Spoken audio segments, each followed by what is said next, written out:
Okey, dalam beberapa surah kalau kita tengok dalam Quran, ada mula dengan huruf muqatta'ah, iaitu huruf-huruf yang tak membentuk perkataan. Contohnya alif lam mim, alif lam ra, kaf ha ya ain sad, qaf dan sebagainya. So huruf-huruf ni dia adalah para ulama dia bagi tahu antara makna-makna yang tersirat dan sebagainya. Tetapi memang semua akan bersetuju makna yang paling utama ialah kita bagi tahu kepada diri kita bahawasanya kita tak tahu. Yang paling tahu makna ni ialah Allah Subhanahu Wa Taala. Sebab apa? Sebab kita boleh kata Allah sahaja yang tahu benda yang tak membentuk perkataan ni. Ada sebab kenapa Allah sebut alif lam ra di awal ayat, kenapa alif lam mim dekat surah Al-Baqarah di awal-awal tu kan. Kita pun tak tahu sebab apa. Ketidaktahuan kita ni Allah nak didik kita sebenarnya. Sebelum kita baca Quran, kita berjumpa alif lam mim, Allah nak didik bahawasanya sebelum kamu masuk ke dalam satu lembah yang sangat suci ni, kita masuk dalam kitab yang perbahasannya begitu mendalam, yang maknanya sangat-sangat memberikan kesan kepada kita. Sebelum nak masuk ke dalam tu,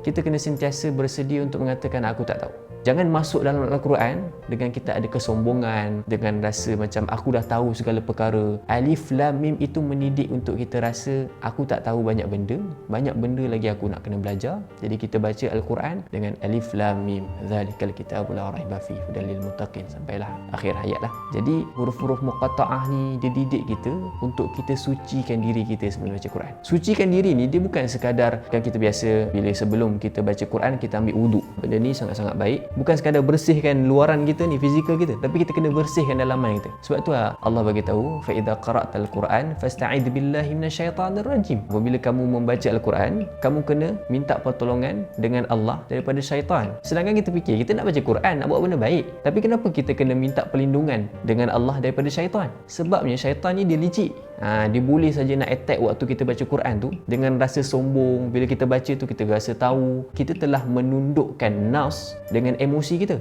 Sepatutnya nafs menundukkan emosi kita. Apa maksud nafs menundukkan emosi kita? Maksudnya ialah kita tidak memaksa ayat Al-Quran itu mengikut cara fikir kita. Contohnya begini, bila kita masuk dalam surah Al-Munafiqun, kita akan melihat satu-satu kelompok. Diorang ni ada sifat Al-Munafiqun. Kemudian kita akan melemparkan tuduhan dan menggunakan ayat Al-Quran ini untuk memperkuatkan mereka punya puak dan mereka nak jatuhkan puak lain menggunakan ayat Al-Quran. Sebab apa? Mereka masuk dalam ayat Al-Quran, mereka ada satu kerangka fikir bahawasanya emosi menundukkan nafs. Sedangkan nafs patutnya menundukkan emosi. Bila kita nampak surah Al-Munafiqun, perkara utama sebelum kita attack orang lain, kita tengok diri kita dulu. Tengok ada tak sifat orang munafik dalam diri kita. Tapi kita kadang-kadang selektif. Bila masuk ayat syurga, kita kata, oh cantik ni macam diri kita punya ni. Tapi bila nampak ayat-ayat macam mengkritik, ayat-ayat mengkritik yang menegur ataupun mencela satu-satu puak, waktu tu kita dah nampak ni orang lain. Dia tak nampak diri kita. Sebab apa? Kita masuk dalam Quran dengan kita ada rasa sombong, kita rasa diri baik, kita rasa kita lah tahu segala-galanya. Akhirnya kita telah menundukkan nafs dengan emosi kita sendiri. Ayat Al-Quran ni kadang-kadang dia tak cerita pasal benda tu, tapi kita cuba usaha paksa kaitkan sampai menyebabkan tiba-tiba fakta tu salah.